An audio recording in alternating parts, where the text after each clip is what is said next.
Bonjour, moi c'est Kabibi Chaude, la conteuse africaine francophone. Je partage des histoires de vie réelles et vécues sur ma chaîne YouTube. Si c'est la première fois que tu tombes par hasard sur une de mes vidéos, n'hésite pas à rejoindre la team Kabibi Chaude en t'abonnant et surtout en cliquant sur la cloche de notification pour être au courant des vidéos que je partage.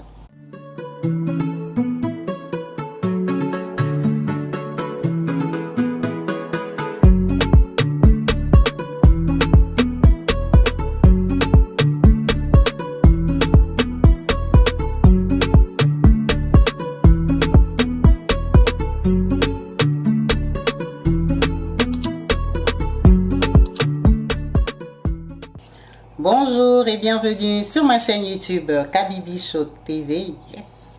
En chaleur, je suis heureuse de vous retrouver tous, nombreux, connectés, branchés sur ma chaîne YouTube.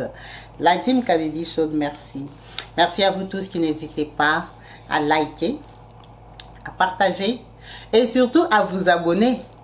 Abonnez-vous massivement pour que ça nous encourage à continuer à faire les vidéos et à avoir plus d'histoires.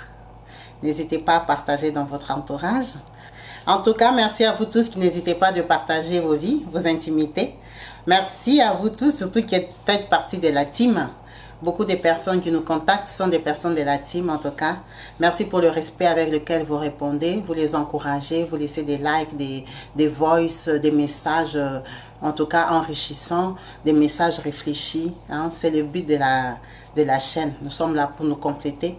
Nous sommes là pour apprendre des autres. Les expériences des autres nous réconfortent. Merci beaucoup à vous tous qui n'hésitez pas. Aujourd'hui, nous avons une histoire d'un papa. Un papa qui nous a contactés de la France.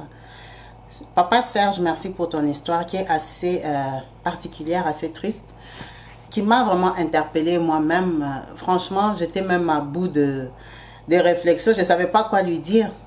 Je lui ai dit, on va partager ton histoire ici. Peut-être qu'il y a des gens qui auront une idée claire parce que ça engendre beaucoup de choses. Vraiment, la team, on ne va pas tourner autour du pot. On va partager son histoire. En attendant vos conseils, comme vous les faites très bien, les longs messages là, vraiment on aime ça. Hein. Quand c'est comme moi je vois un message, je dis, ah, c'est un long message, j'ai envie de lire, de découvrir. Vraiment, n'hésitez pas à écrire. Pour vous qui n'écrivez pas, n'hésitez pas à lire. Les messages là sont adressés à tout le monde. Ils sont très bien écrits par des personnes intelligentes et de qualité. Comme vous savez, vous êtes une team de qualité. Nous sommes une team forte. On ne va pas s'arrêter juste à être une team de blablabla. On peut faire quelque chose ensemble. On est en train de préparer un projet qu'on va vous présenter très bientôt, très prochainement.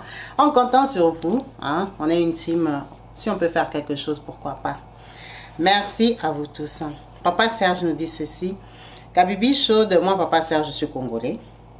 Je suis congolais de Kinshasa. Je suis d'origine katangaise. Kabibi, moi je suis d'origine katangaise, mais mon grand-père c'était un homme politique. Un homme politique, on ne va pas citer son nom, mais c'est une très grande famille à Kinshasa. Et du coup, il avait des postes avec le feu président Mobutu. Et il a eu son père qui n'a pas fait la politique, mais qui avait des biens. Hein? Vous voyez un peu les gens des familles là. Qui avait des biens, qui étaient dans les affaires, qui les a eu eux. Mais malheureusement, son père était polygame. Sa maman était troisième femme de son père. Et son père est décédé à l'âge de 56 ans. Quand son père est décédé, tu vois bien que tous les biens sont allés chez la première épouse. La deuxième. Maintenant, imagine ma mère, c'était la troisième. Elle nous a eu 4 avec mon papa. Elle a eu ce qu'elle pouvait avoir. C'était plus des maisons. Hein? Elle a eu quelques maisons parce que ce n'était pas l'argent de mon père, c'était l'argent du grand-père. C'est le grand-père qui travaillait avec le feu président Mobutu. Donc, tu vois déjà au niveau des troisième femmes, ça devient à peu près. Kabibi, c'est que je peux dire que maman avait vraiment des valables. C'était notre maison de Ozone. Nous, on habitait à l'Ozone, c'est un quartier. À Kinshasa, c'est un joli quartier. C'est un quartier moyen, ça va. Mais quand même, à Ozone, là, on avait une grande maison parce que c'était le fils D. Maman est restée avec nous, avec ses 4 enfants. Ma mère vient d'une famille katangaise aussi. Mais elle a grandi à Kinshasa, comme papa. Ma mère vient d'une famille angolaise.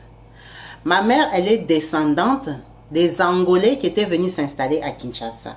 On va les appeler peut-être les Bazombo, hein? C'est des Angolais qui avaient immigré. Ce ne sont même pas les parents de ma mère qui avaient immigré, ce sont ses grands-parents. Donc ma mère, elle ne connaît pas l'Angola. C'est ses parents qui connaissent l'Angola.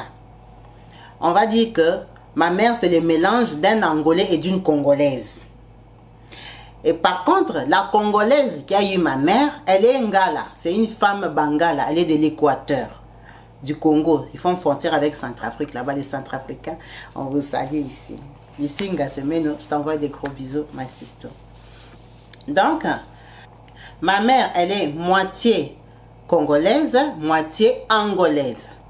C'est son papa angolais qui a connu un peu l'Angola parce que ses parents qui avaient immigré y allaient encore. Mais elle, ma mère, elle ne connaît pas l'Angola. Donc ma mère, elle est de Kinshasa. On va couper court comme ça. Ma mère, là où elle a grandi, à Kinshasa, leurs voisins, c'était une grande famille des Luba. Le peuple des Luba, les Baluba. On parle beaucoup des Baluba ici. C'était ça leurs voisins quand maman grandissait. Chez son papa et sa maman. Et maman ne les aimait pas. Pourquoi? Parce que d'abord, ce papa-là, voisin, il avait une très grande parcelle. Et dans sa parcelle-là, il avait 2 femmes officielles. Et dans ces 2 femmes-là, il ramenait les enfants du dehors. Ma mère a grandi traumatisée par le voisin. Le voisin-là, il avait peut-être 23 enfants dans la cour. Comptez les enfants des 2 femmes qui faisaient la concurrence de pompage. Tu vois, quand la première accouche, toi aussi tu bombardes. La deuxième accouche, toi aussi tu rapidites. Donc, elles avaient déjà beaucoup d'enfants, les 2 femmes-là. Peut-être qu'elles avaient même déjà 10. Maintenant, plus les enfants que lui-même aussi ramenait. Il y avait du monde. Maintenant, quand tu ajoutes maintenant la famille de la femme, première femme, de deuxième femme, elle dit que c'était comme un clan. C'est vrai qu'ils avaient une grande maison, mais, elle dit même si leur maison était grande, je crois qu'ils dormaient même 7 par pièce. Du coup, ça avait beaucoup dégoûté ma mère. Et qu'est-ce qui l'a traumatisé dans cette famille-là est que les garçons de la famille étaient traités comme des dieux. Elle dit, tu t'imagines que ces garçons-là, c'était des jeunes garçons avec qui on partait à l'école. Mais la façon qu'ils tapaient leur sœur. Donc, l'enfant de la première femme, garçon, peut taper la petite sœur, l'enfant de la deuxième femme, parce qu'on l'a vu peut-être que, au lieu de tresser les cheveux, elle a mis les produits de défrisant sur la tête. Elle a juste défrisé ses cheveux. On va la taper jusqu'à la raser par ses propres frères. Des choses comme ça. Donc maintenant, si même on l'aperçoit sur la route, qu'un garçon dit seulement bonjour voisine, aïe, ce jour-là, on va la tabasser qu'elle a commencé la vie des garçons. Donc la vie des voisins avait traumatisé ma maman. Ma maman déteste les Baluba. Elle est dégoûtée par les Baluba. Elle a dit mais ça c'est quelle culture? Ça c'est la colonie 2 fois. Mais comment ils peuvent traiter leurs propres sœurs? Comment? Leur maman même c'était comme des esclaves mais qui se faisaient la guerre entre elles deux. Hein. Seulement les 2 mamans qui se faisaient la guerre. Tu allais comprendre leur guerre par leur façon d'accoucher. Mais sinon, c'était des femmes soumises, la tête en bas. Donc ma mère n'aimait pas les Baluba. Elle disait vraiment moi, toute ma vie, je ne vais jamais me marier avec Moulouba. Jamais. C'est comme ça qu'elle est partie tomber sur notre papa, malgré qu'elle était 3e femme. Elle nous a eu 4. Quand maman nous a eu, le problème c'est quoi, Kabibi? La petite sœur de maman, tantine Rita, on l'appelle maman Rita. Maman Rita est allée se marier avec un monsieur qui était, on les appelle Postolo, ou on les appelle Baba. À Kinshasa. C'est une religion. C'est des gens qui coupent tous leurs cheveux sur la tête. Ils laissent la barbe là. Ils sont pas musulmans, ils sont pas chrétiens. Perso, moi je ne les connais pas. Mais je connais cette église là. Elle existe au Congo. C'est des gens qui ont beaucoup des rigueurs dans leurs mœurs. Hein, dans leur église là. C'est très strict. Leur église là, on ne fait pas n'importe quoi. Ce sont des gens qui prient beaucoup, qui ont des visions, qui font des délivrances. Ah, c'est une église très sérieuse. Hein. Ce ne sont pas vos églises là, vous portez les tailles basses, vous êtes sexy, vous êtes jolie, vous les mamans pasteurs, vous avez déjà mis les cabellos jusqu'aux hanches, vous êtes sexy là, vous êtes en train de chanter Jésus. Hein? Vous voyez un peu ces gens là, non? Là-bas, c'est les églises sérieuses, on rigole pas. Si tu as choisi l'église là, donc tu as signé ta vie que tu as changé de côté. Maintenant, la petite sœur de maman, Maman Rita, elle est partie tomber sur un postolo, un baba. Le baba là, il avait beaucoup, Kabibi, les babas, la plupart des temps, les gens de cette église là, ce sont des louba, ce sont des peuples balouba. Mais lui n'était pas Moulouba, il était tété là. Donc les tétés là, ce sont des gens qui sont dans le Kassai. C'est seulement comme des balouba, mais bref, vous savez au Congo, parfois il y a des divisions bizarres là. Ils sont dans les mêmes... ils sont dans la même région, mais ils sont séparés. Bref, ce sont tous des balouba, ce sont tous des Kassaïens. Ce papa là, il était de là. Il a la même civilisation que les balouba. Colon, c'est un colon noir. Il avait tellement d'argent qu'il aimait maman Rita. Parce que notre maman Rita, elle avait beaucoup de cheveux naturels. Elle, c'était les genres de femmes que quand elle tresse ses propres cheveux, ça fait les rastas. Comme les mèches là que vous achetez là, ses propres cheveux. Et je crois que ce monsieur-là, il était KO de maman Rita. Il a pourchassé pendant des années jusqu'à... Maman Rita était fatiguée.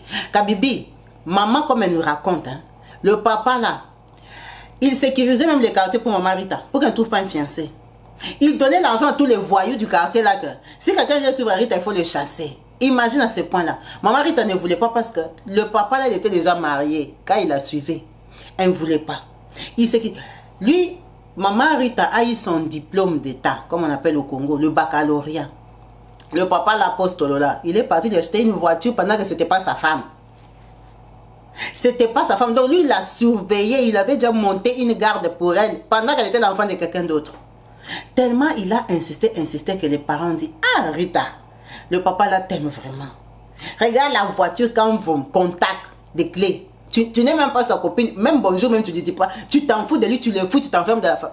Il viendra s'asseoir au coin de la rue là-bas, il regarde. Tous les petits voyous vont dire, viens, c'est bon, il n'y a personne, le territoire vraiment est libre, il n'y a personne qui peut passer ici. S'il vient, nous on va le taper, on va l'agresser, il va fuir.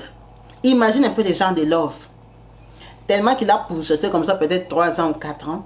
Quand elle a eu son bac, les parents l'ont fait raisonner que tout mariage est mariage. Il faut aller dans un mariage où on t'aime. La façon que les papas postent le site t'aiment là, la dose a dépassé. Il veut quelque chose de toi. Les parents ont accepté mariage polygame.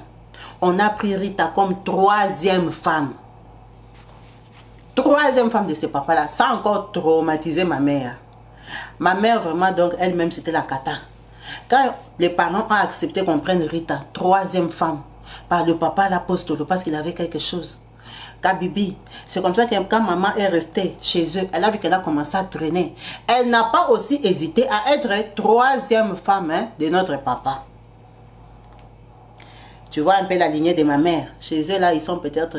Je crois que Kabibi, moi j'ai qu'une seule tante qui est 1re femme. Toutes mes sœurs de ma maman, ce sont des 2e femmes, des 3e femmes. On ne va pas aller sur cette histoire-là. C'est pas ça qui nous intéresse aujourd'hui. Kabibi, on a commencé à grandir chez nous. Nous, papa est décédé, on était très jeunes. On ne l'a pas vraiment connu. Donc, on a comme un air de bourgeoisie, tu vois, non? On a un peu l'air de bourgeoisie. Notre grand-père, il est décédé. L'argent est resté. Le grand-père, il avait beaucoup d'argent. Il avait beaucoup de femmes. Ces femmes se sont partagées l'argent. Le temps que ça descende au niveau des enfants. Notre papa était déjà décédé. Tu comprends bien que nous, vraiment, c'est les miettes, vraiment les miettes que nous, on a eues. On était trop loin, en parenté avec les grands-pères. Même si on nous avait reconnus tous. Ça veut dire que nous, par rapport au nom de notre grand-père là, on frume un peu à Kinshasa. Quand on donne seulement les noms ici, tout le monde va regarder que ce sont les petits-enfants d'un tel. On a grandi qu'avec le nom, mais on n'a pas grandi avec l'argent. Et on a grandi avec l'état d'esprit que nous ne sommes pas n'importe qui. On ne peut pas se marier n'importe comment et avec n'importe qui. On a quand même un nom, notre grand-père. On a commencé à grandir. Maman nous a toujours dit qu'il faut qu'on soit dans des bonnes familles, quoi. On ne peut pas aimer n'importe qui. On nous a envoyés dans des bonnes écoles. Maman galérait. Tu vois, en plus, le mari est mort. Vous êtes restés 3. Les autres ont eu plus que toi parce qu'elles étaient plus confirmées. Maintenant, leurs enfants vont dans des bonnes écoles. Donc, vous ne pouvez pas aller dans les écoles là derrière la maison là qui n'ont pas de nom. Maman galérait, Kabibi, pour nous payer les études. Maman s'est battue, Kabibi. Moi qui te parle, j'ai fini à l'Athénée de la Gombe. L'Athénée, l'Athénée, vous connaissez, c'est un grand lycée, vraiment de qualité. La Gombe, c'est vraiment le centre-ville de Kinshasa. Maman s'est battue, elle payait les tickets, les transports pour qu'on aille là-bas. Elle payait les frais scolaires, tout ça, elle était veuve, elle n'avait pas l'argent. Elle s'est battue. On a quand même fait des études quand même dans un bon coin où quand tu quittes l'école, tu peux rencontrer des enfants des riches. Tu peux prendre des bus avec les gens des... Hein, je vois un peu. Elle voulait qu'on soit quand même dans une bonne lignée. C'est comme ça que Kabibi, moi comme j'étudiais en ville, je suis allée tomber sur une fille de bonne famille. Elle s'appelait Annie. Annie là, quand je l'ai connue, son papa était déjà décédé.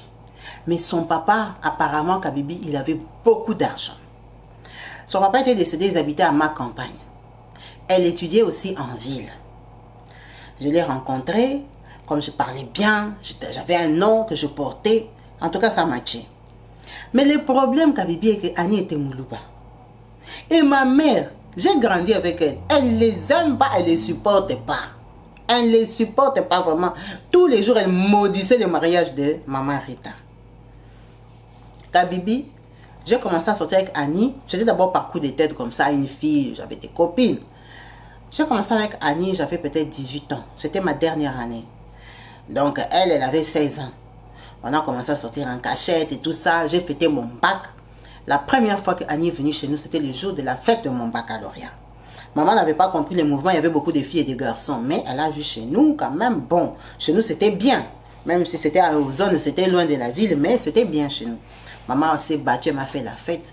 Annie est venue chez nous. Kabibi, la vérité est que c'est Annie qui s'est accrochée à moi. Elle s'est accrochée à moi et moi, j'étais aussi un peu pour parce qu'elle venait d'une bonne famille. Parce que c'était parmi les critères que maman nous avait imposés dans la vie.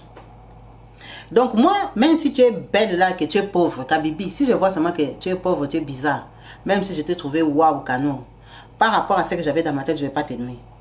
J'aimais Annie parce que déjà c'était l'enfant de quelqu'un qui avait l'argent, même s'il était décédé. Elle venait d'un bon coin, elle habitait à ma campagne, dans une grosse maison. C'était une fille classe, chez eux, ils avaient des voitures, des gardiens et tout ça. Donc, elle me correspondait. Et comme en plus, elle s'accrochait à moi, qu'est-ce que j'allais faire? On est resté avec elle. Kabibi, en restant avec Annie, je commençais à l'aimer. Maman m'a mis à l'université. Moi, j'étais à l'UPEN. J'étais à l'Institut supérieur de l'UPEN. Je faisais mes études là-bas. Annie, le temps qu'elle ait le bac, moi, j'avais déjà commencé et tout. Mais comme Kabibi, tu vois, nous, maman s'est débrouillée. En tant que jeune garçon, quand j'ai fait ma première année, j'ai ouvert un peu les yeux. Il y avait une kermesse qu'on organisait. C'était à Lemba. Lemba, c'est un autre quartier populaire qui est très loin d'Ozone et très loin des Pen. C'est vraiment de l'autre côté de la ville. Il y avait une kermesse qu'on avait organisée là-bas. Une kermesse, c'est, on va dire peut-être pendant les vacances, c'est 2 mois, la période des 2 mois des vacances. Les gens prennent un terrain où on va mettre des stands. Hein, vous viendrez louer les stands. Il y aura des concerts, il y aura plusieurs activités. Donc vous les clients là qui voulez venir faire la kermesse, vous venez acheter les places. Et cette kermesse là, la place c'était je crois 150 € par semaine. Maintenant imagine 150 € par semaine pendant 1 mois ça fait 600. Pendant 2 mois ça fait 1200. Mais il demandait la compte de 2 mois. 2 mois plus les mois de loyer. Donc c'est comme si pour qu'on te donne une place, tu dois donner déjà 450 €. Maintenant, quand tu donnes les 450 là, ça veut dire que tu as sécurisé 3 semaines. Comme ça, tu vas voir comment tu vends. Quand maintenant tu vends, tu récupères ton argent, tu as maintenant l'argent de payer 150 par semaine. Si tu n'as pas l'argent pour payer, on va te dégager, on va donner la place à une autre personne. Parce que tu ne pouvais pas aussi payer 1200 parce que tu ne sais pas si la kermesse aura du succès ou pas. Parce qu'à Kinshasa, il y avait des kermesses à Lemba, à Limete, à Victoire, je ne sais pas, dans tous les quartiers populaires, il y avait des kermesses. Et on appelait des grands musiciens. Il faut aussi que les musiciens se présentent. Tu sais que les musiciens africains, ils prennent le contrat et puis ils ne viennent pas. Parce qu'on lui a payé plus ailleurs, il part chanter à lui ailleurs. Donc il y avait vraiment la concurrence des kermesses. Kabibi, tu entends bien tous ces montants-là. 450 à compte. Ça, c'est juste la place. Quand tu as la place, il faut avoir les chaises. Les chaises, il faut les louer. Il faut aller louer aux gens des bars. Ou aux gens qui font louer les chaises là pour les deuils et tout ça. Ces gens-là, ça veut dire que toi, tu vas prendre leurs chaises pendant toute une semaine. Pendant une semaine là, combien de deuils il y aura dans les quartiers où on viendra louer leurs chaises? Peut-être qu'on loue 100 chaises, prenons un exemple bête à 100 €. Ça veut dire qu'ils vont manquer 100 €, 100 €, 100 €, 100 € de lundi à dimanche parce que toi tu as pris leurs chaises. Ça veut dire que la location des chaises, de 100 chaises, c'est 700 € la semaine. Bon, c'était pas 100 chaises, c'était peut-être 30 chaises. Donc, ça fait peut-être 30 fois 7. Tu calcules déjà l'argent là. Parce que toi, tu n'as pas de chaises. Ça, c'est chaises. Quand tu viens ajouter table. Maintenant, c'est toi qui vas décider. Tu vas faire table de 4, table de 6, table de combien. Tu mets l'argent des tables. On est seulement au setup de l'endroit et les chaises. Est-ce que tu as couvert? Non. Parce que la kermesse, là, c'est en été. Au Congo, là-bas, c'est en plein soleil. Il faut couvrir. Au Congo, il fait chaud. Il y a la poussière. Ça veut dire qu'il faut mettre la bâche. La bâche, là, c'est l'argent. Il faut aller chercher les gens qui font les pompes funèbres là pour couvrir les cercueils. C'est eux qui ont des bonnes bâches à bon prix parce qu'il y a des funèbres de toutes les catégories de prix. Donc eux aussi c'est l'argent. Tu dois payer pour qu'on te couvre en plein midi, comme ça si la kermesse commence. Parce que les kermesses là de Kinshasa là, ça ferme pas. On vend la bière du matin au demain c'est 24 sur 24. Peut-être on va dire de 6h à 11h c'est fermé, mais de 11h déjà tu peux ouvrir en plein soleil, les gens viennent boire la bière, tu fais tes brochettes et tes beignets, tu vends. Maintenant, la bâche, il faut payer. Quand maintenant tu as fini de faire des setups, il faut maintenant l'alcool. Est-ce que toi tu as les bars? Tu n'as pas de bars. Est-ce que tu as les casiers? Tu n'as pas les casiers. Il faut maintenant aller acheter les casiers. Les casiers, tu vas aller où? Chez les messieurs qui ont les dépôts. Les dépôts de bière, de Fanta, de Coca et tout ça. Tu peux maintenant négocier, viens. Donne-moi d'abord même 5 casiers de bière, Primus, Skol et tout ça, tout ça. Et puis Fanta, Coca, Vitalo. Tout ça là, il faut l'argent. Le monsieur ne va pas donner ses casiers gratuits. Déjà, tu n'as même pas de casiers d'échange. Donc, tu vas louer les casiers au cas où tu peux perdre ces bouteilles. Tu as déjà donné l'avance, la garantie que je ne vais pas te remettre ton argent. Plus l'alcool qu'il y a dedans, c'est l'argent. Maintenant, quand tu as l'alcool, les gens vont seulement boire, saouler, ils vont manger quoi? Il faut chercher une bonne tata, ou ta petite sœur, ou ta cousine, ou ta tante, qui viendra faire maintenant les genres brochettes. Les brochettes là, il faut l'argent. Maintenant, tu vas vendre les brochettes sans chikwang, sans makemba, sans mayonnaise, sans salade. Tout ça, c'est l'argent, Kabibi. Tu auras ça où? Avec ta mère même qui galère. À part la maison que vous avez comme héritage, l'argent pour manger, elle suit. Il y a un garçon à l'université qui m'a dit, mon frère, moi, ma soeur, j'ai une soeur tête brûlée là, branchée, connectée. Ma soeur connaît les gens. Ma soeur, elle fait la kermesse à Lemba. Mon frère, qu'on aille faire la kermesse, nous aussi nous sommes des jeunes. Pendant la période des vacances là fermées, on ne va pas à l'université, qu'on vende nos brochettes, nos biens, on fait notre argent. On peut payer nos frais universitaires jusqu'à la fin de l'année. Nous sommes des mecs, nous sommes des garçons. On connaît quand même les filles de l'université là. Elles ont des copains, elles sont des papas et tout ça. Toi-même tu connais les filles de Kinshasa. Elles viendront boire dans notre terrasse. Kabibi. Quand on a calculé l'argent, moi et lui, ça nous faisait un total d'au moins 1500 juste pour commencer à vendre la bière un jour. Hein. Ce n'est pas de vendre 3 semaines. Sans stock, ça nous faisait au moins 1500. On va trouver les 1500 où? Les garçons ont dit qu'il a que 200. J'ai dit, mon frère, tu es sérieux? Il a dit, moi j'ai que 200. Mais moi par contre, je peux être là-bas 24 sur 24. Je suis maître d'œuvre. Toi, comme tu as le nom de ta famille et que tu peux avoir l'argent, vraiment, débrouille-toi, toi trouve l'argent. Moi, je mets les 200. Toi, tu cherches les 1300. Mais moi, je veux comme ça. D'ailleurs, moi, je ne vais pas squatter seulement là-bas les 2 mois. Je ne dégage pas de là, mon frère. On doit récupérer l'argent. Kabibi, moi, je n'avais pas l'argent. Mais comme je porte un gros nom, un lourd nom, j'ai dit, avec mon nom là, comme on nous connaît dans les quartiers, nous sommes bien. Je suis allé chez le garçon qui fait l'échange des monnaies. Vous savez ce qu'on appelle les cambistes au Congo. Ce sont les gens qui se mettent dans les coins des rues. Ils font l'échange des monnaies, dollars, euros et tout ça. Peut-être dans vos pays à vous, ça n'existe pas, mais nous, maintenant, il y a des bureaux. Hein.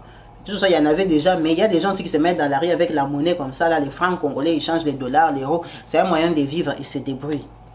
Donc, on avait un monsieur qu'on appelle cambiste, hein, qui fait l'échange de monnaie, qu'on connaît depuis des années. Il changeait l'argent à notre maman, à tout le monde. Vraiment, c'est un papa même.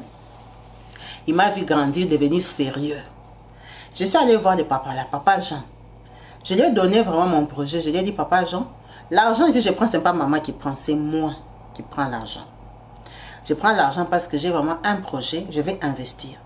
Cet argent, je vais te le rendre dans 2 mois. Cet argent, sûr, dans 2 mois. Mais, l'arrangement, c'est quoi? Et que les premiers mois, je peux t'amener quand même hein, la moitié. Après, avant qu'on arrive à la fin du 2e mois, je vais comme ça te donner par semaine hein, les restes d'argent. Il m'a dit, ah, et maintenant l'intérêt. Je lui ai dit, papa Jean, tu veux que ton intérêt soit combien? Il m'a dit, si je te donne 1500, dans 2 mois, moi si je garde mes 1500 ici, je ne peux pas manquer $1000. Donc tu dois me remettre 2500. Si tu vois que tu n'as pas papa, tu cherches un autre cambiste. Il a dit, papa Jean, 1000 € de bénéfices. Il a dit oui. Parce que si j'ai mon argent que je change pendant 2 mois, c'est pas 2 semaines, 2 mois. Minimum c'est $1000. Toi tu crois que moi j'ai vu comment? Kabibi, je dis d'accord. Donc je lui devais $2500. Le papa m'a dit, viens signer. On a signé les papiers que moi, Serge, un tel, je reconnais prendre 1500 € de papa Jean à rembourser dans 2 mois le montant de 2500. Si je ne rembourse pas, j'hypothèque le salon de ma mère, la télévision de ma mère, et patati patata, à l'adresse so, où j'habite, résident depuis ma naissance, au Congo Kinshasa, signé, cacheté, pam, le papa là a pris l'argent, pian, 1500 $. M'a donné. Mon ami là est venu avec les 200 €. J'ai dit, mon frère, garde tes 200 € parce que tu vois, l'argent, ça sépare les gens. Moi, je ne vais pas mélanger l'argent avec toi. J'ai 1500 $. Je vais tout faire. Je vais aller discuter les prix. Peut-être même je vais garder 100 € dans ma poche. Donc, toi, garde ton argent, c'est comme l'argent des secours. Si on est coincé, au moins je sais que toi, tu as 200. Allons faire des business. Kabibi, on a pris la place, déco, everything.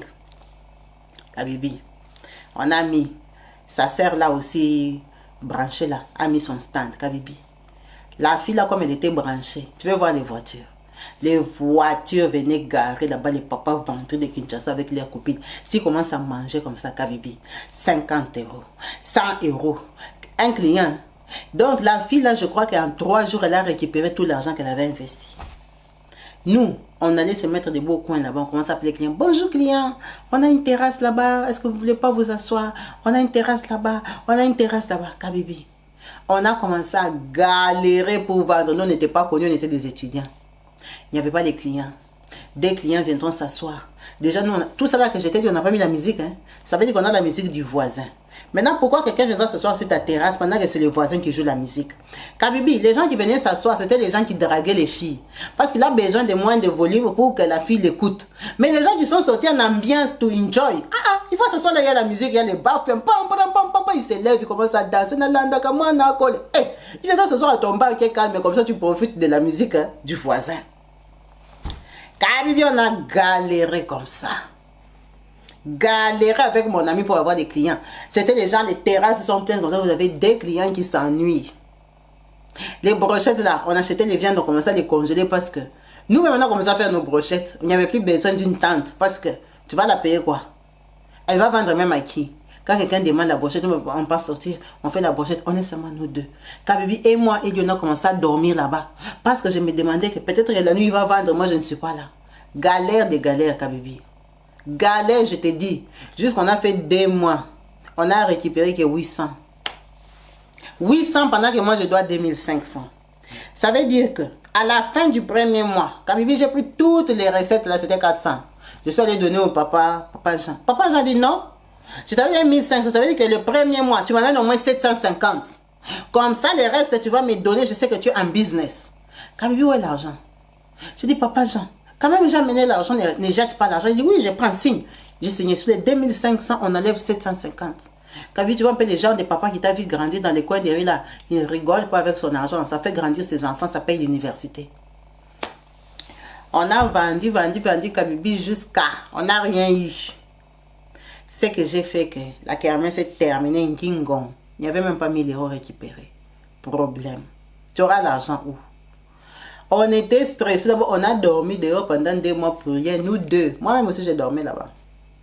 Ma copine là, c'est même elle qui nous faisait les poids. Elle venait avec ses petites sœurs là qui parlent le français, les filles de ma campagne là-bas. Elles viendront s'asseoir. Mais tu vois un peu les gens des filles là, ils boivent le Fanta. Le Fanta, vous aurez les bénéfices de combien?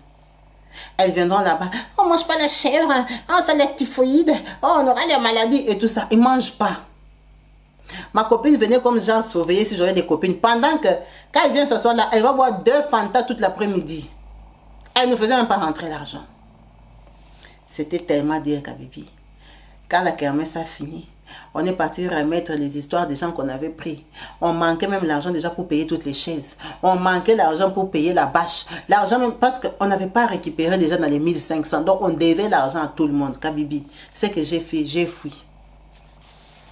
J'ai fui. J'ai fui la maison. Je suis allé habiter loin à ma tête, chez des cousins éloignés. Quand le papa Jean là comme ça me guettait, il savait que la kermesse était finie. Une semaine, 2 semaines. Et il ne me voyait plus. Il est venu voir maman. Où est passé Serge? Maman dit Serge. Serge n'est pas ici. Serge il est à ma tête.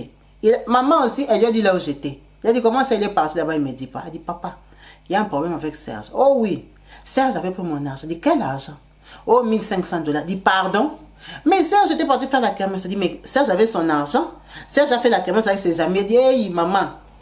Viens voir. Regarde ton fils Serge. Ça, c'est pas l'écriture de Serge. Hey! Maman a dit, ne me dis pas ça. Serge a signé que je vais prendre ton salon, prendre ta télévision, prendre. Elle a dit, tu vas prendre, je vais m'asseoir par terre ou comment moi, pauvre veuve. Je vais te donner le seul salon que j'ai depuis des années. Son papa est mort, il a laissé. Comment Serge peut faire ça? Maman a dit, laisse-moi, je vais chercher Serge pour toi. Kabibi, quand maman est descendue là-bas à ma tête, où j'avais fui. La terreur qu'elle est descendue avec, je l'ai encore fui. Maintenant, j'ai fui maman. Serge a vendu la maison. Oh. Serge, on va faire comment? Kabibi, j'étais dépassée maintenant. C'est maman qui me cherchait pour me livrer à papa Jean. J'allais fouiller où toutes mes cachettes, maman connaissait. Maintenant, j'ai fouillé ma copine. Tellement que ma copine a commencé à comprendre que je l'esquivais, je la fouillais, parce que je ne voulais pas être tracée déjà par ma propre mère. Papa Jean était fâché. Maintenant, la relation de papa Jean et maman, ça gênait papa Jean de venir prendre le fauteuil. Quand il est venu même à la maison, un jour, il est venu avec les militaires. Parce que moi, j'ai fui comme ça, moi, 1 mois et demi. Hein. Je lui ai donné 800 €. Il a commencé à dire à maman qu'il me donne même mes 1500 alors. Mais, même s'il me donne mes 1500, mon bénéfice, il va le donner aujourd'hui ou demain. Mais que les 1500 déjà reviennent. Comment il peut me donner 800 €? Maman a tourné, jonglé, elle lui a donné 50 €. Elle a dit, vous jouez avec moi, votre famille. Le papa est venu avec les militaires. Quand il est venu avec les militaires, vraiment, il avait serré les cœurs. Malgré qu'il respectait maman. Il a entré avec les militaires, il a regardé. Regarde-moi les fauteuils ici. Des vieux fauteuils même que ton mari a laissé, tu es veuve. Ça même si je ne vais pas vendre, c'est pas 70 €. Il a regardé la télé. Kabibi, c'était la télé noir-blanc. Tu vois les gens de télévision carré là noir-blanc. Papa Jean était fâché. Il est parti regarder les militaires. On a dit, ah papa, si tu prends les lits, ils vont dormir par terre. Il a dit, mais non, mon argent. Kabibi, en fait, pour que ça fasse les restes de 750, il fallait qu'il... Quand papa Jean Kabibi, il a regardé toute notre maison comme ça. Quand il a calculé les lits, les télés, les fauteuils et tout ça, pour récupérer les 750, il fallait qu'il prenne toute notre maison. Hey! Kabibi, la honte de ça. Papa Jean, c'est les militaires qui l'ont raisonné. Les militaires qui l'avaient amené là, ils ont eu pitié de maman. Maman ne faisait que pleurer. Moi, pauvre veuve, Serge m'a vendu. Serge, je vais rester garder les casseroles de cette maison. Ton papa et moi, il m'a laissé combien d'enfants? Vous êtes là, je vous élève. Maintenant, c'est pour que je finisse ma vie à dormir au sol. Serge, oh! Maman pleurait, c'était le deuil national dans la maison. Les militaires ont eu pitié. C'est les militaires qui ont flatté, qui ont supplié papa Jean. Papa, c'est votre voisine. Tu as dit que tu la connais. Ce n'est pas ma voisine. Hein. Moi, je change mon argent au coin des rues. Je la connais, mais ce n'est pas ma voisine. Moi, je n'habite pas dans ce quartier. Moi, je viens travailler si je change mon argent. Comment son fils responsable, il va à l'université, il peut signer une décharge comme ça? Sa maman n'est pas au courant. Maman tournait qu'il habitait par terre. Mes pauvres chaises. Mon mari avait acheté. Il avait acheté sur la route d'Ipen. Vous voyez les chaises qu'on expose là, les chaises Louis XIV là. Mais Louis XIV, oh, Louis XIV fait au Congo. Mon mari, tu es parti, regarde, tu m'as laissé Serge Bandi. Maman ne faisait que pleurer Kabibi. Les militaires ont eu pitié, ils ont dit ils ne vont pas prendre de chaises. Papa Jean dit à maman, je te laisse encore 1 mois. Trouve-moi Serge. Que Serge vienne me voir d'homme à homme. Il était venu prendre mon argent. Sinon, on va changer de degré, de niveau. Moi, mon argent, je ne joue pas avec. Ne cherche pas que j'abîme la vie de ton fils. Maman dit, papa, prends alors les chaises. Que je cherche les camions. Laisse Serge étudier, pardon, papa. Ne pas attacher mon enfant. Oh, ne pas tuer mon enfant à cause des chaises. Amène les camions. Amène les camions, je te donne. Prends les lits, laisse les matelas. Prends les lits, laisse les matelas. Oh, prends les lits. Maman commençait à supplier, parler, qu'il habitait par terre et tout ça. Le papa est parti. Tellement que maman a pleuré. Kabibi, mes soeurs sont venues me chercher, me patrouiller, ils m'ont trouvé. Quand ils m'ont trouvé, il y a Serge. C'est que toi tu as fait là, c'est quoi? Maman, maintenant, elle a pris des engagements là-bas qu'on vient ramasser tous les lits et tout ça. Le papa Jean dit que viens me montrer seulement ta face. La façon que tu as fui là, ce n'est pas ça. Kabibi, j'allais aller lui montrer ma face pour dire quoi? Je n'avais pas l'argent. Les cours avaient repris, j'ai fui l'université parce que papa Serge pouvait m'attendre devant l'université. Et, Kabibi, on va couper court. Toute cette histoire que je te raconte. Tellement j'avais des problèmes, j'ai fouillé tout le monde, même ma copine. Un jour, ma copine m'a chopé. Annie me demande, Serge, pourquoi tu me fouilles comme ça? Je dis, Annie, tu vois comme j'avais fait la kermesse là. Toi, tu as vu, je n'inventais pas. J'ai tout raconté à Annie. Je dis, c'est pour ça que je te fouille toi. Je fouille papa Jean. Je fouille maman. Je fouille chez nous. Comme je suis là, je dors vague, je dors n'importe où. Je ne peux plus rentrer à la maison. Ah, Serge. Moi, vraiment, je suis ta copine. Tu as des problèmes comme ça, tu ne me dis pas. Pourquoi tu me caches? Toi et moi, ça fait combien d'années qu'on sort ensemble? Mais quand même, donc si le papa ne t'attrape pas, il peut m'attraper moi. Il va t'attraper toi, pourquoi tu es qu'une copine? Il dit non. Quand même moi, me connais dans ta famille, je viens là-bas et tout et tout. Kabibi. Annie m'a dit, tu dors où? Je dis non, je dors chez un garçon là de l'université et tout, mais tu vois chez eux et tout, je l'ai expliqué. Elle m'a dit, ça va. Je vais aller voir ce que je peux faire. Kabibi, tu sais que les 1700 € qui restaient à donner à ces papas-là. Kabibi, tu sais que Annie m'a amené ça. Annie m'a amené 1700 qui manquaient. Donc, quand on s'est vu, elle est revenue avec peut-être 3 jours après. Elle m'a dit, il ne faut pas faire des choses comme ça. Nous sommes ensemble. Si on n'apprend pas à se faire confiance aujourd'hui, on va se faire confiance quand? On est des fiancés, nous sommes fiancés. Les fiançailles, c'est quoi? On se découvre. On doit apprendre à se parler, à se dire des vérités. Tu ne peux pas faire ça. Comment toi tu as un problème grave comme ça? C'est pour ça que tu me fouilles, tu dors ici, tu dors là-bas. Regarde comment tu as maigri. Tu es devenu sale, tu es devenu bizarre. Tu sens mauvais même. Moi maintenant j'ai même honte de me promener avec toi. Hey, j'ai dit Annie, tu as volé l'argent ici. Oui, tu dis volé. Je n'ai pas volé l'argent. Moi, tu crois que je suis comme toi? Moi, je n'ai pas volé l'argent. J'ai demandé chez nous. J'ai dit Annie, toi ton papa est déjà mort. Tu as demandé l'argent. Tu dis oh, tu demandes à maman. Maman te connaît, non? Maman sait que tu viens à la maison. J'ai demandé à maman, je lui ai dit que tu as un problème, on veut t'arrêter. Tu as fouillé, tu as arrêté les études. Parce que tu fouilles 1700 $ que tu dois à un papa. Kabibi, l'affaire là m'a traumatisée. Je savais que chez eux c'était à ma campagne. Qu'ils avaient l'argent, mais que Annie peut avoir 1700. J'ai même regretté dans mon cœur. J'ai dit, mais pourquoi j'ai emprunté l'argent du papa? Je ne pouvais prendre seulement 1500 chez Annie. Elle m'a dit, je ne te donne pas mon argent. Moi et ton portrait, les pieds, inde, jusque chez le papa là. Tu vas aller lui rembourser devant moi. Je veux voir aussi si c'est la vérité. Kabibi, j'ai dit, c'est moi comme je suis là. Prends-moi, amène-moi où tu veux. Si tu as la voiture, tu me mets. Si tu as les taxis, tu me mets. Si tu as les combis, les taxis bis, tu me mets aussi, maman. Même le cheval, je vais monter. On va aller chez le papa. On arrive chez le papa, Kabibi.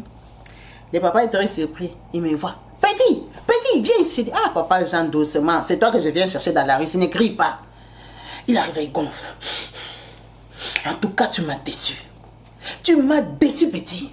Moi, je te vois passer ici avec les cahiers, avec les livres, avec les sacoches. Tu pars à l'université. Je croyais que tu étais un garçon sérieux. Donc, toi, tu n'es pas un garçon de parole. Tu as fouillé avec mon argent. J'ai dit, papa Jean, papa, laisse seulement l'histoire là.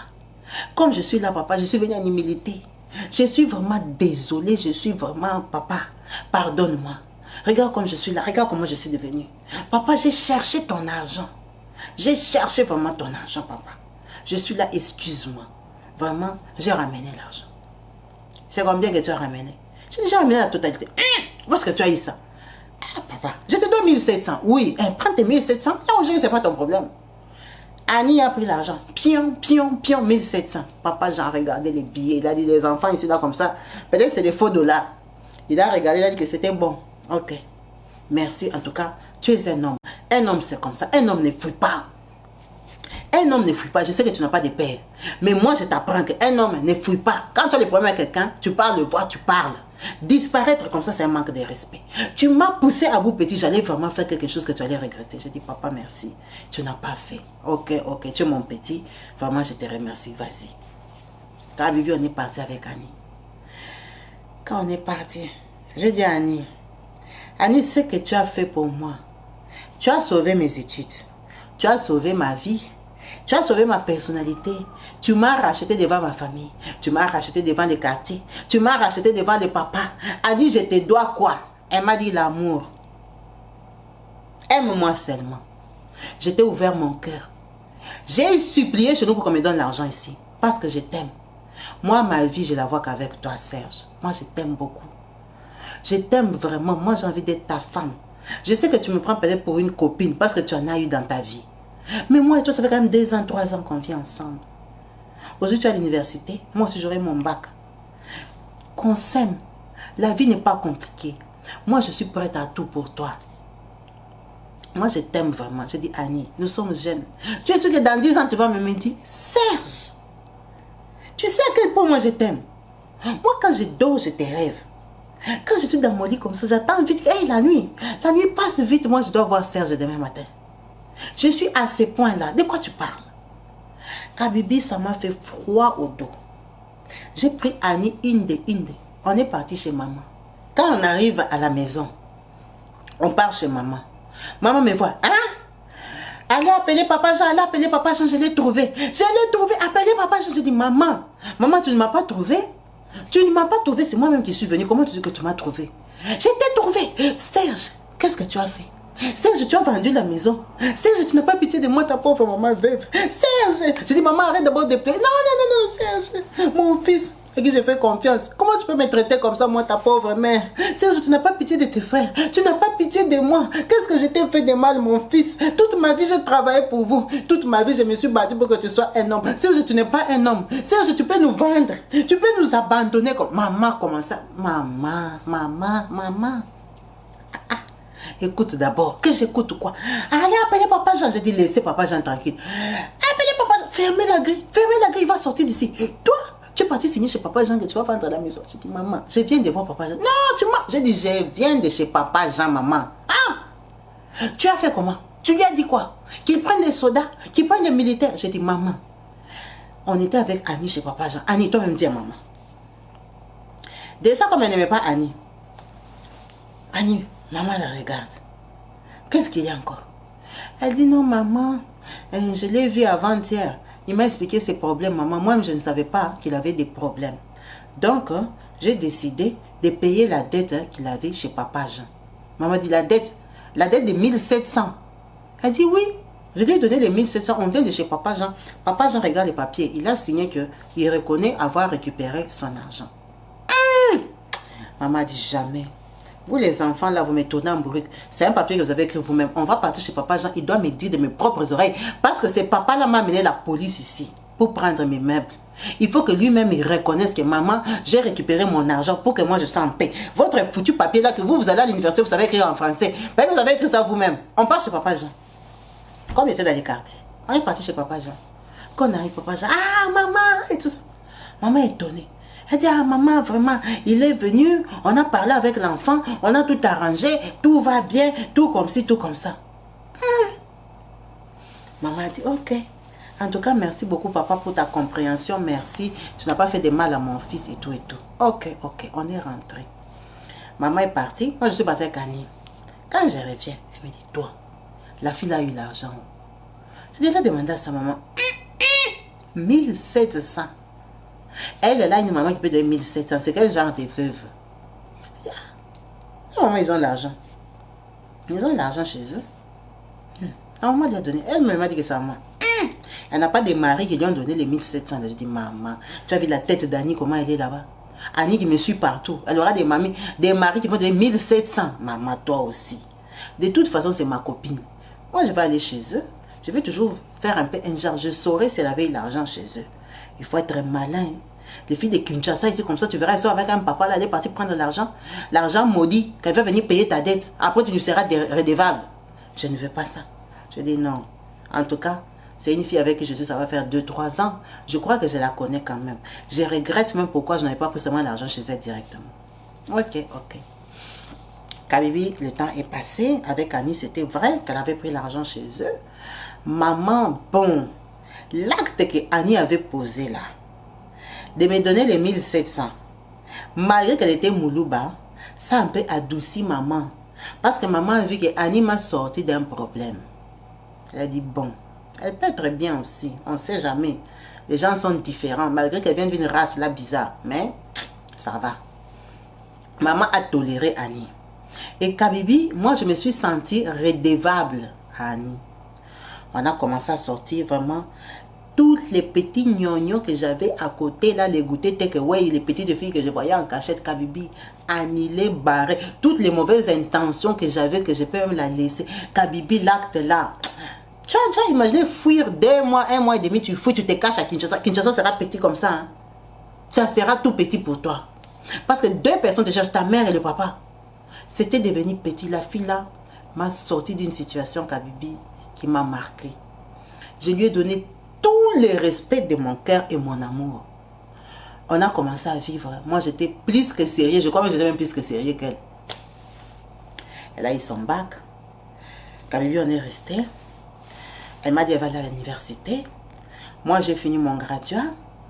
Quand j'ai fini, j'ai commencé à chercher le travail. Kabibi, je n'ai pas trouvé. Le travail que je suis partie trouver, c'était enseignant. Enseignant à l'école, on va dire, ici en France, on va dire comme au collège. Donc, enseignant des secondaires. Voilà. Kabibi, quand j'ai eu le travail là, ça a indigné Annie. Elle m'a dit, toi aussi.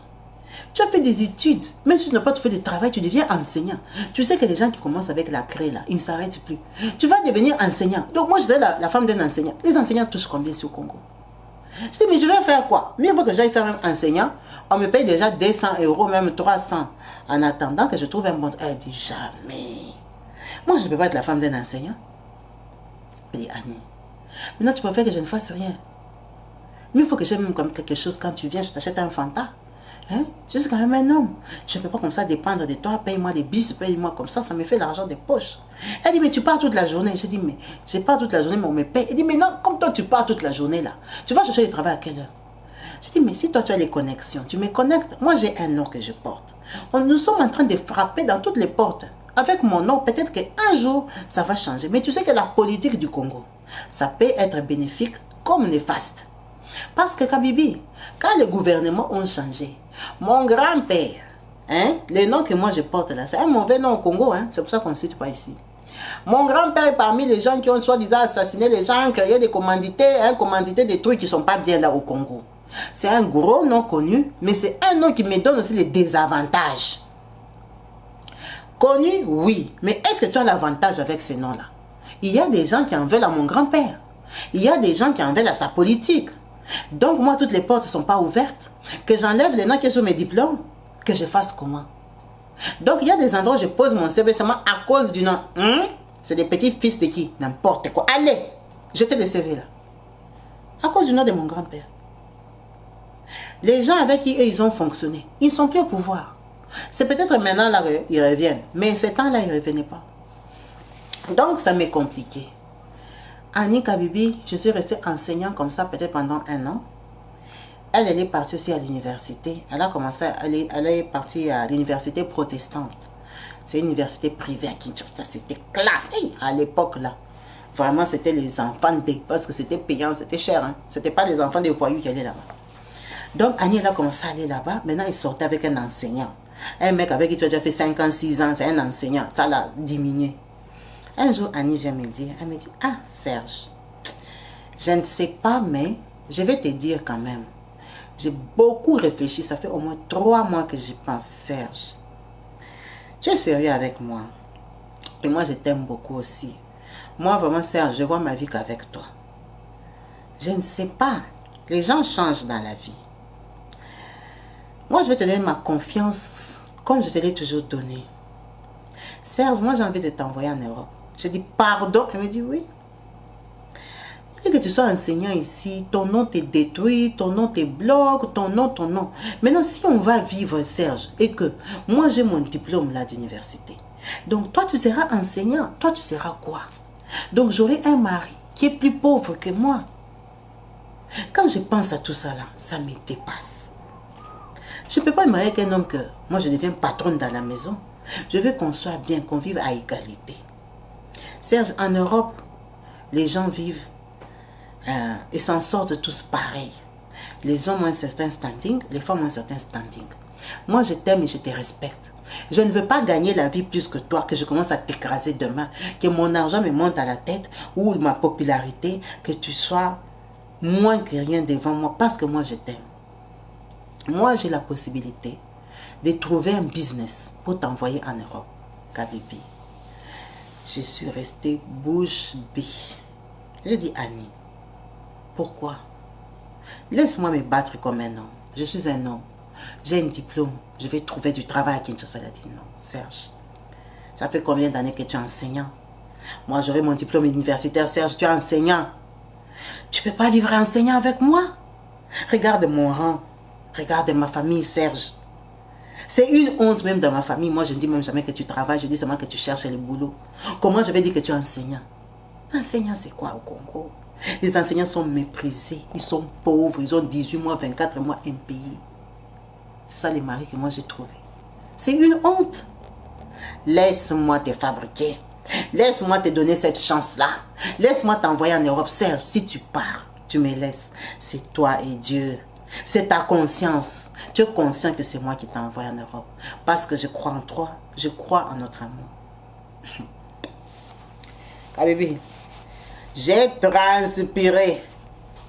Mais j'étais trop sérieux avec elle depuis l'acte qu'elle avait posé. J'ai dit d'accord. Je suis rentrée. J'ai dit à ma mère est restée comme ça. Elle a dit, la fille, si tu veux quoi? Serge, est-ce que tu l'aimes? J'ai dit, maman, depuis le problème de papa Jean, je n'ai jamais trompé cette fille-ci. Je l'aime beaucoup parce que c'est une fille qui est prête à tout pour moi, maman. Elle n'a jamais été en Europe, la fille-ci. Ils ont l'argent, certes, mais elle ne connaît pas l'Europe. Pourquoi elle m'envoie moi? Parce qu'elle m'aime. Elle a vraiment besoin de moi. Maman a dit d'accord. Qu'elle fasse des démarches. Mais tu es un homme. Avant que tu quittes le Congo, cette fille-là a tout donné. Moi, en tant que ta mère, même si je n'aime pas les balouas, on va l'épouser. On va chercher l'argent. Les frères de ton papa sont vivants. On va aller doter la fille là. Tu vas partir engagée. Tu vas partir en laissant une femme au Congo. Tu ne peux pas passer de l'argent de l'enfant d'autrui comme ça, tu pars libre. On va épouser la fille. Je n'ai plus de choix. On va l'épouser. Kabibi, j'étais 1000% d'accord avec ma mère. Surtout que l'argent ne venait même pas de moi. Je suis allée voir Annie. J'ai dit à Annie, en tout cas, merci. Maman est très d'accord. Mais elle a dit, on doit t'épouser. Oh! Pourquoi tu veux m'épouser? Donc, toi, tu crois que moi, j'ai fait ça pour que toi, tu m'épouses. Moi, j'ai fait ça pour qu'on s'aime. Je dis, non, Annie. Moi, je vais t'épouser, tu es ma femme. Toi, tu vas faire tout ça, mais moi, je t'épouse pas comme ça, tu restes. Un autre garçon va sortir avec toi. Je dis, non. Non, Serge. Moi, je ne veux pas. Je dis, Annie. Moi, je ne veux pas. J'ai fait ça de bon cœur. Oh, Kabibi. On a discuté avec Annie pendant 1 mois et demi. La fille a dit, non, tu ne vas pas m'épouser. J'ai dit, je vais t'épouser, tu es ma femme. Mais attends, toi tu m'envoies en Europe, tu ne veux pas que je t'épouse. Pourquoi tu veux m'épouser? Moi, je ne veux pas. Pars seulement. Toi, si tu pars, quand tu vas arriver là-bas, moi, quand j'aurai mon diplôme, je viendrai en Europe. On va commencer notre vie là-bas. On va faire mariage 5 étoiles. J'ai dit, laisse les conneries. Laisse les conneries que tu racontes là. En Europe, on a les parents. En Europe, il y a la dot. Quelle dot? On va mettre l'argent à la poste. Les parents sont vivants ici, à Kinshasa. Moi, je suis un homme. Ma famille est prête à venir t'épouser. Toi, tu me dis quoi? Kabibi, querelle. Elle m'a dit jusqu'au niveau de me dire, ok, si c'est comme ça, alors je ne fais plus les démarches. J'ai dit, pardon. Elle m'a dit, hey, si c'est comme ça, je ne fais plus les démarches. Je ne t'envoie plus. J'ai dit, Annie, what's wrong? Qu'est-ce qui ne va pas dans ta tête? Je veux te doter. Je veux te... Oh, je vais me présenter dans ta famille, t'honorer. Je ne te demande pas l'argent. Nous, on vit avec notre argent. On va te doter. Si c'est que tu veux venir me doter pour que moi je t'envoie en Europe, Serge, je ne fais plus les démarches. Tu ne pars pas, tu restes à Kinshasa, reste enseignant. Aka! Kabibi, ça m'a dépassé. Je ne pouvais pas dire ça à ma mère. J'ai dit que, à maman, que pour le moment, la famille d'Annie n'est pas d'accord. Ils veulent que Annie termine les études pour qu'on aille la doter. Or, nous, notre projet, c'est maintenant. Maman a dit, ça c'est quelle famille? Le mari part en Europe. Il veut confirmer leur fille. Il refuse que la fille termine l'école. Mais toi, tu pars en Europe. Elle va rester étudier. C'est quoi le problème? Maman, leur famille, ils ne veulent pas. Ils ne veulent pas. Ils ont dit qu'elle termine, qu'elle ait les bacs, qu'elle ait les diplômes universitaires. C'est leur famille, hein. Nous, quand même, on a montré la bonne volonté, on était sérieux. Je vais le dire à tes oncles qu'il n'y a plus moyen de te marier. Kabibi, on a accepté. Annie, elle a fait les démarches. J'ai pris l'avion. Je suis partie en Europe. Je suis arrivée en Europe, Kabibi. J'ai fait ma demande d'asile. J'ai fait tout ce qu'il faut faire comme démarche. Kabibi, moi, j'ai tapé 3 ans sans papier en Europe. Dieu m'a fait grâce, j'ai eu mes papiers. Quand je n'avais pas mes papiers, je me débrouillais. Imagine, j'étais libre, j'étais le fiancé d'Annie. Kabibi, moi, quand je suis arrivée en Europe, hein, j'étais tellement redevable à Annie que je ne voyais pas dehors. Je n'avais pas de fiancés, je n'avais pas de copines, je n'avais pas de takeaway, je n'avais rien. J'étais sérieux. Comme être sérieux, là, ce n'est pas facile, Kabibi. Je me suis un peu intéressée à l'église. J'ai commencé à aller prier et tout ça. J'ai gardé contact avec Annie, téléphone, Kabibi. Annie, jalouse comme un loup. Jalouse. Annie me téléphone à partir de Kinshasa, Kabibi. J'ai dit, mais la fille ici, elle a un problème vraiment. Je voulais l'épouser, elle a refusé. Maintenant, je suis en Europe, elle commence à me contrôler à partir de Kinshasa. Tout le temps, 4 heures du matin, elle t'appelle. 3 heures du matin, elle t'appelle. Chérie, appelle-moi chérie, dis-moi je t'aime. Dis-moi comme ça. Oh, maman.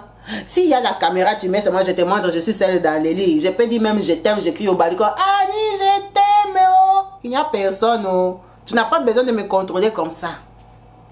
Tu n'as pas besoin. Je suis seule. Elle avait peur. Elle m'a envoyé en Europe, elle a commencé à trembler à Kinshasa. Tous les actes qu'elle a fait là, Kabibi. On va couper la parenthèse d'Europe. On rentre à Kinshasa. Ma tante Rita, maman Rita, la petite sœur de maman, qui s'est mariée au papa Postolo. Le papa Baba, le papa là qui n'avait pas de cheveux, qui avait seulement la barbe, l'église là bizarre là. Ma tante là, elle prie beaucoup dans son église. Avec son mari là, parce que c'est une église, c'est comme un genre secte. Bref, hey, c'est pas une secte, c'est une église. Hein. Pardon, pardonnez-moi. C'est une église. Elle prie tellement là-bas. C'est une église où il y a des visions, des délivrances, il y a beaucoup de choses. Donc, elle et maman, elles se fréquentent beaucoup. Tous les problèmes que je t'explique là, maman, elle est un peu cachotière. Hein? Tu sais, comme maman, elle s'était mariée à quelqu'un qui avait le nom. Elle aime un peu qu'on l'identifie un peu par un nom un peu classe. Donc, maman ne raconte pas nos vies dans sa famille. Tous les hauts et les bas que j'ai dans ma vie, tous les problèmes et tout ça, maman ne raconte pas.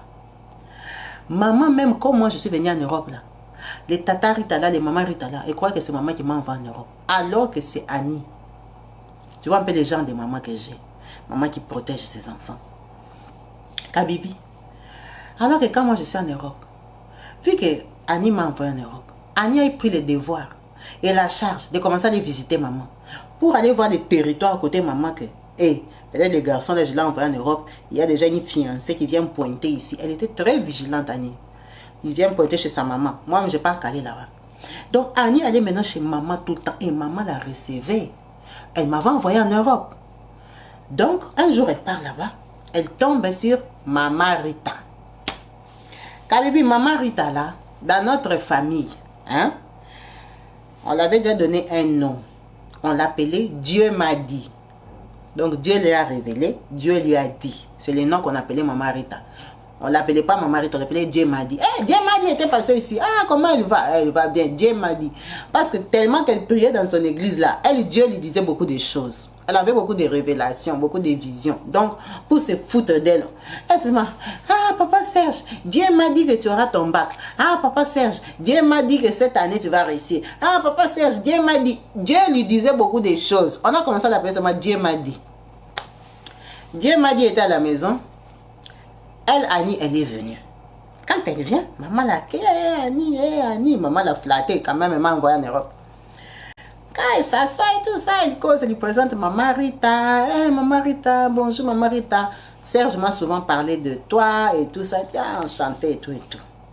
Annie est partie. C'est comme ça que Maman Rita appelle maman le lendemain. Oh, Dieu m'a dit que Annie, ce n'est pas une bonne femme pour Serge. Maman m'a éclairé. Arrête, laisse les histoires là. Laisse tes conneries là. Dieu m'a dit que Annie, ce n'est pas une bonne femme hein, pour Serge. Quand j'ai vu la fille là d'abord, J'ai eu froid. Maman dit, tu as eu froid, pourquoi? La fille là, vous la voyez seulement comme ça. C'est une fille qui porte des esprits. Maman a dit, elle porte des bons esprits. Elle porte des esprits positifs. Il faut un peu arrêter dans la vie. C'est quoi?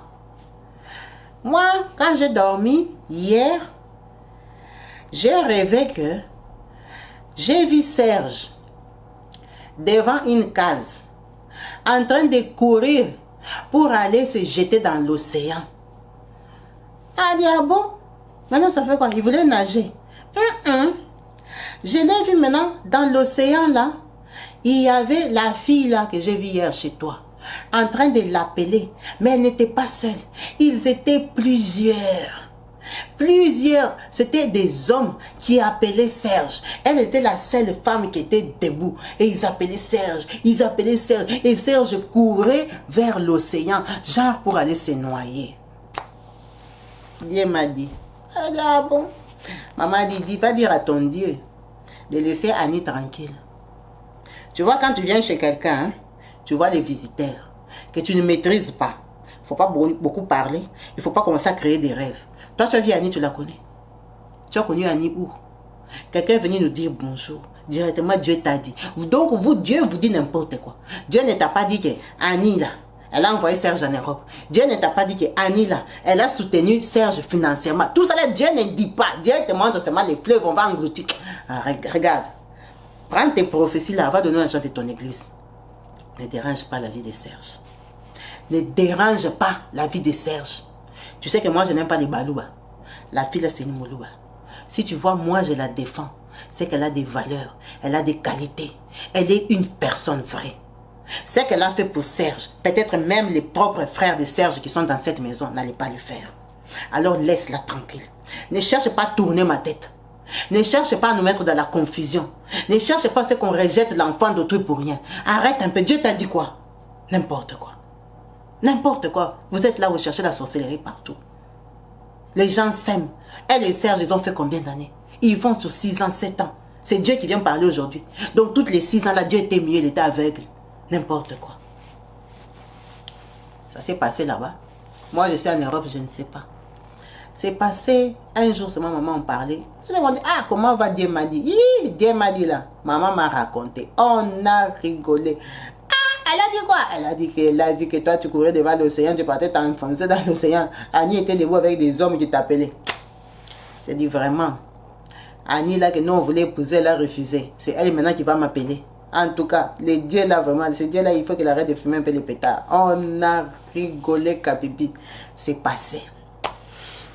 Annie a eu son diplôme. Annie, ses parents l'ont envoyée en Europe. Elle est venue me rejoindre. Moi, j'ai eu mes papiers 3 ans après. Kabibi, je suis allée au Congo. Quand je suis allée au Congo, Annie faisait les démarches pour venir. En tout cas, j'étais venue bien. J'avais travaillé quelques mois, j'avais l'argent. On est parti se présenter dans la famille d'Annie.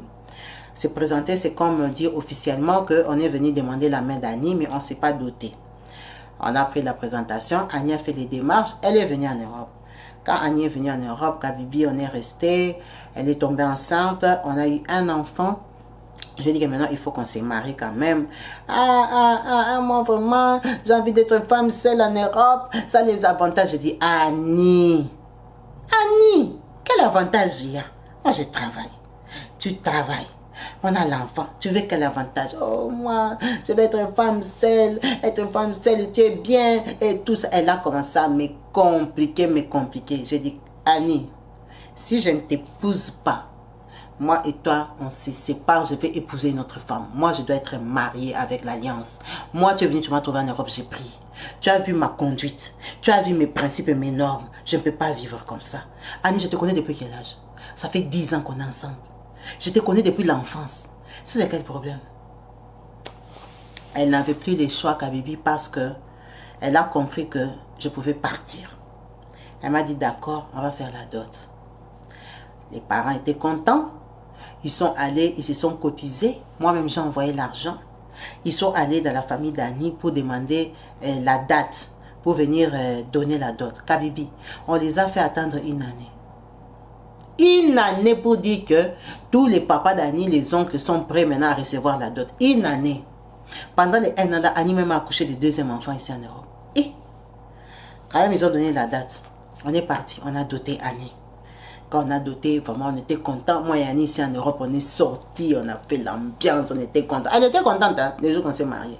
Elle était vraiment contente. Je dis, Annie, vraiment, on s'est mariés en Afrique. Moi, je veux qu'on se marie à la mairie. Oh, pourquoi? Moi, je veux être femme. Je dis, Annie, on n'a pas besoin d'être femme self, homme libre ici. Tu es ma femme. Moi, je vais t'épouser. Tu dois porter mon nom. Ok, ok. Kabibi, là, tout ce que je te dis, ça fait au moins 2 ans pour la convaincre. On est parti se marier à la mairie. On s'est marié à la mairie. On a eu 2 autres enfants, Kabibi. Moi et Annie, on a 4 enfants. Annie travaille, moi, je travaille. Kabibi, moi et Annie, tellement que nous sommes complices comme ça, nous sommes un. Nous, vraiment, tu ne veux pas entrer au milieu. Tu viendras d'où tu as commencé comment? Moi, je sais que ma femme, même ma femme est oui et amen. Tu ne peux pas nous séparer. Moi et Annie, on a travaillé ici en Europe. On a pris des crédits communs. On est parti à Kinshasa. On a acheté des maisons. Quand je dis maison, c'est au moins 3 maisons. Pendant une période de 10 ans. On a acheté une maison. On a acheté une 2e. On a acheté une 3e. Les détails des maisons, ce n'est pas important. Mais on a investi ensemble parce que moi, mon argent, Kabibi, c'est pratiquement même ma femme qui gère. Nous sommes vraiment complices. On achète les trucs, on se convient. On fait des économies, on se convient. On prend des prêts à la banque, on se convient. On rembourse ensemble. Nous sommes vraiment un. Kabibi, qu'est-ce qui s'est passé? Aujourd'hui, là, moi et Annie, ça fait 13 ans que nous sommes mariés. Pas 13 ans que nous sommes ensemble. Parce que moi et Annie, on s'est mariés peut-être 10 ans après que je l'ai connue. Elle avait 16 ans, là. Moi, j'avais 18 ans. Ça fait 13 ans que nous sommes mariés. Ici en Europe, Kabibi, on vit très bien. On a fait des démarches, nous sommes en pavillon. Le pavillon ici que nous, on a, Kabibi, on l'a acheté. On l'avait pris déjà en location, mais après on nous a proposé l'achat. On s'est lancé. Parce que moi et elle, on a fait des formations, c'est pas important. On travaille, on a des bons boulots. Annie a toujours travaillé. Tous les 4 enfants qu'elle a accouchés là, Kabibi, elle partait au travail. Maintenant, j'aimerais rester femme seule, comme elle plairait là, que je vais rester femme seule. Femme seule là, quand tu ne travailles pas, tu as un peu d'aide. Mais elle a toujours travaillé. Donc, on rembourse un prêt ici en Europe.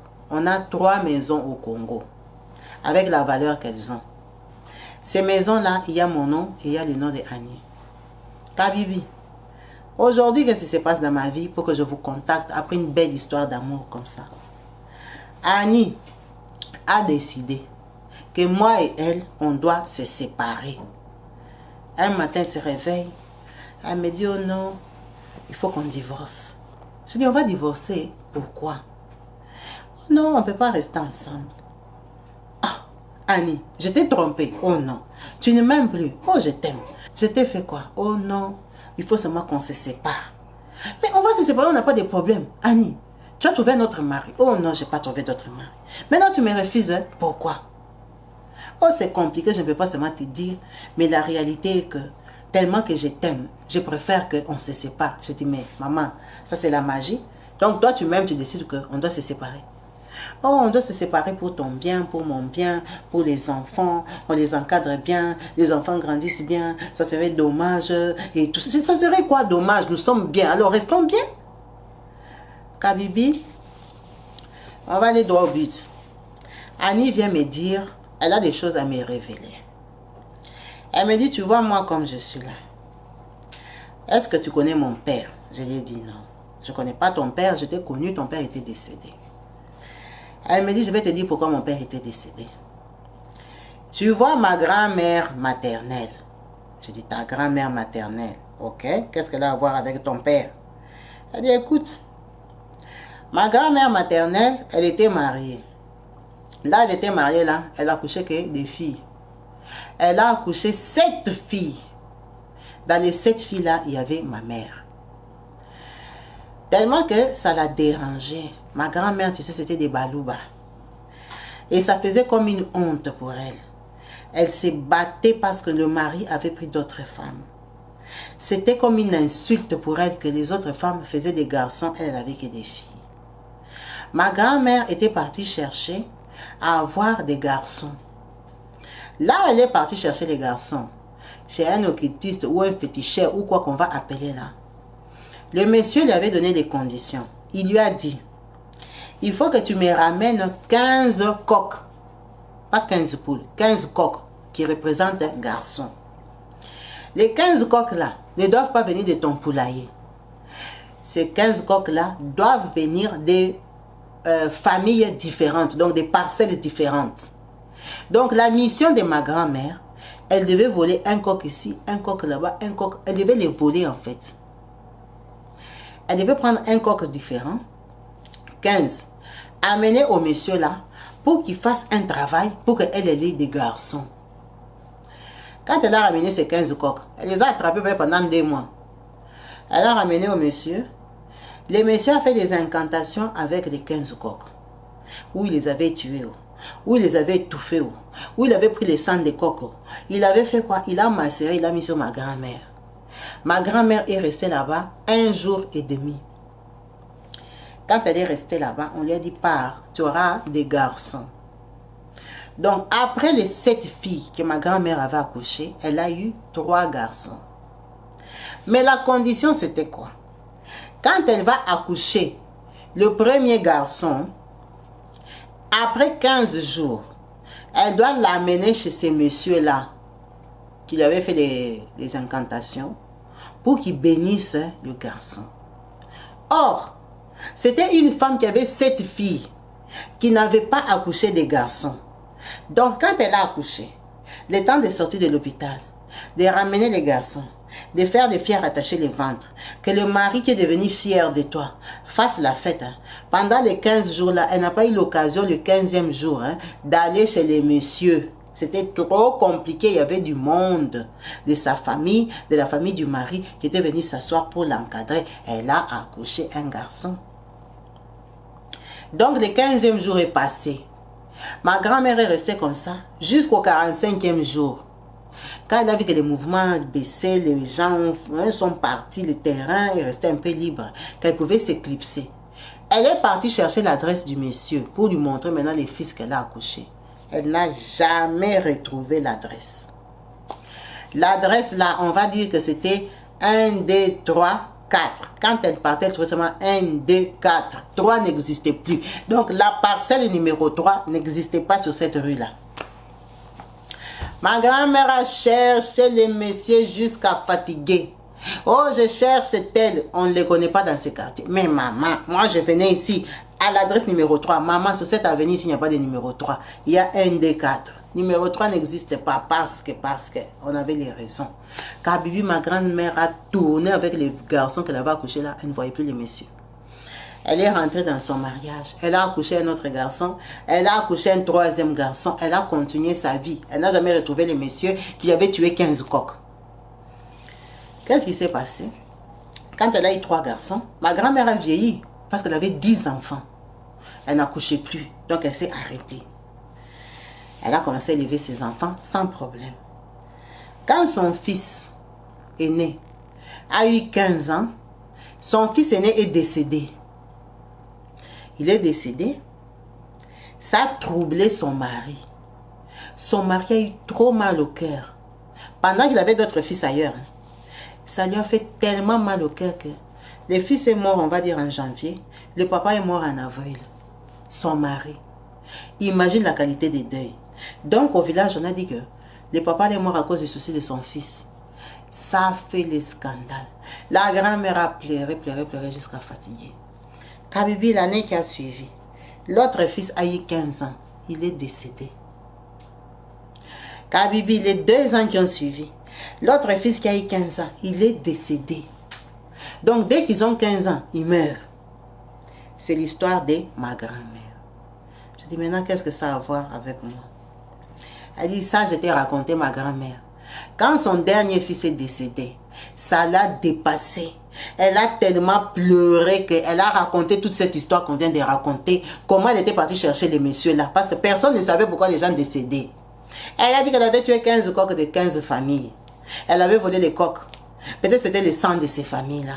À 15 ans, tous ces enfants sont morts. C'est resté comme une malédiction dans la famille de ma mère. C'était connu dans tous les villages, dans tous les quartiers que leur maman avait tué des 15 coqs. Ma mère s'est mariée.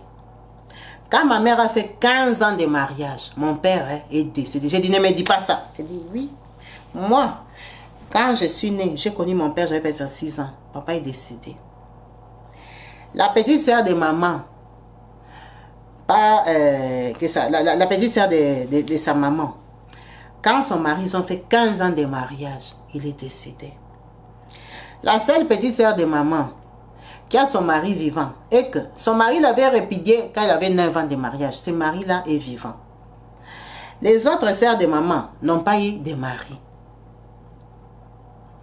Donc, quand tu descends maintenant à moi et mes cousines, les enfants des sœurs de ma mère, tous leurs maris, quand ils font 15 ans de mariage, ils meurent. Tu connais ma telle cousine, tu sais qu'elle est veuve. Ah, c'est vrai. Caribi, c'est quand elle a commencé à me parler que j'ai commencé à compter les veuvages dans sa famille. J'ai commencé à compter parce que je connaissais ses cousines, je connaissais ses tantes. Mais quand tu dis que ma tante là, son mari est déjà mort, Caribi, c'est normal, son mari est mort, il est mort. Je n'avais jamais fait l'accent. Maintenant, elle me dit, moi et toi, nous sommes mariés. Aujourd'hui, on a 13 ans de mariage.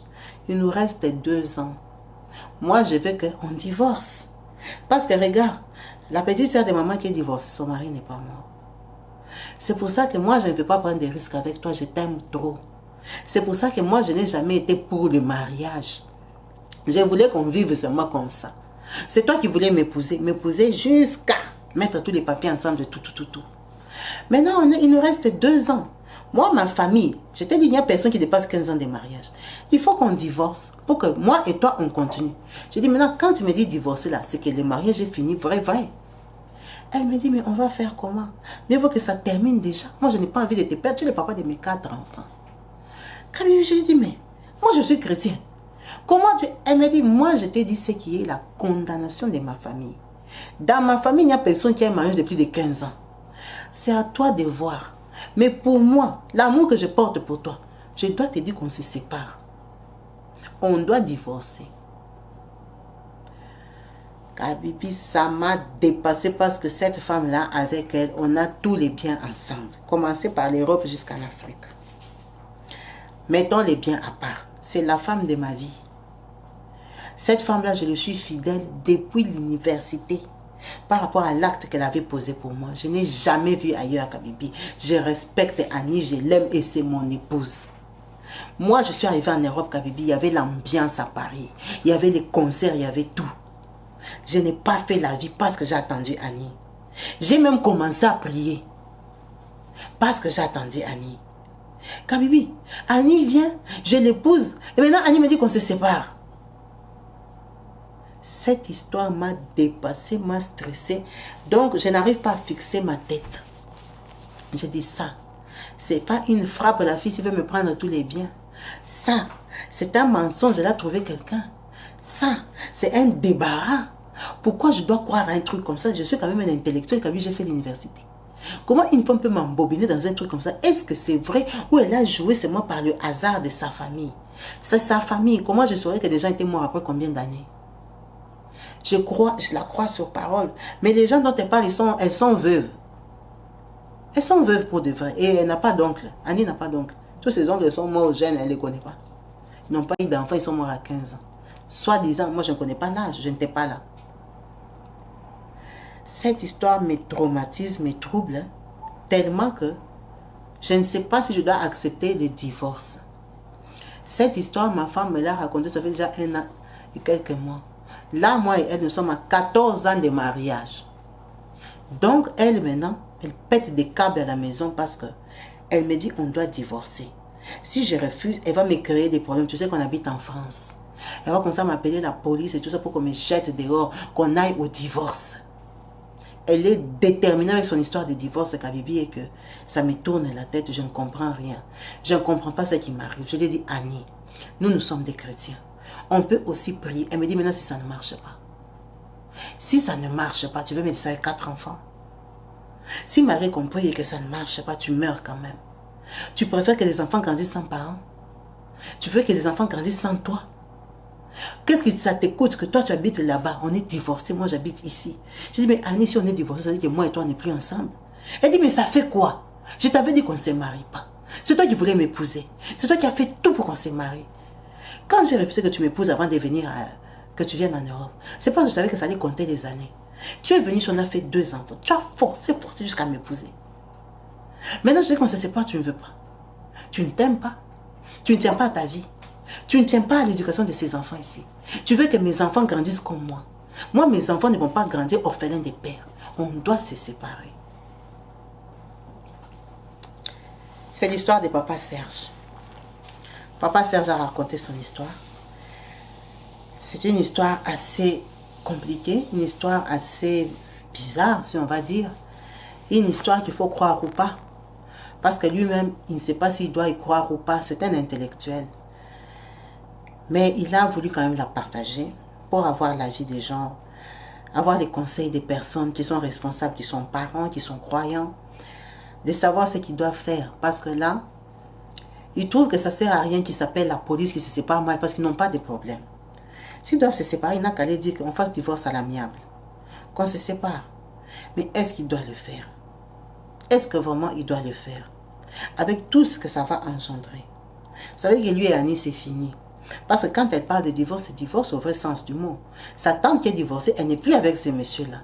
Donc maintenant, lui, il doit reconstruire sa vie. Il doit briser sa vie de couple, l'abandon de ses enfants, faire garde partagée et tout ça, tout ça. Elle dit que moi, je ne vais jamais te compliquer. Tu resteras le papa de mes enfants que j'aime, que je respecte, mais on doit se séparer. Vraiment, notre papa est perturbé, il est stressé. Il me dit, Kabibi, j'ai même maigri ma photo que tu vois des profils, là, je ne suis pas comme ça. Je suis dépassée, ça va faire plus d'1 an que je n'ai plus la paix. Ma femme est angoissée, elle est stressée. Il y a des moments, elle est gentille, mais il y a des moments, elle me ramène à la réalité. Elle me dit, Serge, qu'on se sépare, comprends-moi. Mets-toi à ma place. Je ne peux pas te faire ça parce que j'étais trop aimée dans ma vie. Ça va me faire du mal de te voir partir. Je préfère te voir là-bas avec une autre femme que de te voir dans les cimetières.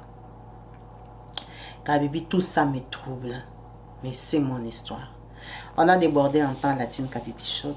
On va s'arrêter, on va arrêter la vidéo. En attendant vos commentaires, vos avis sur cette histoire qui est très angoissante. Papa Serge, merci. Merci pour ton partage en espérant que tu auras vraiment des conseils ici, des sagesses. Tu seras encouragé et encadré. Vraiment, je te souhaite que du bonheur et longue vie. Merci beaucoup à vous tous. Restez bénis au nom du Christ. Peace and love chez vous. Bye.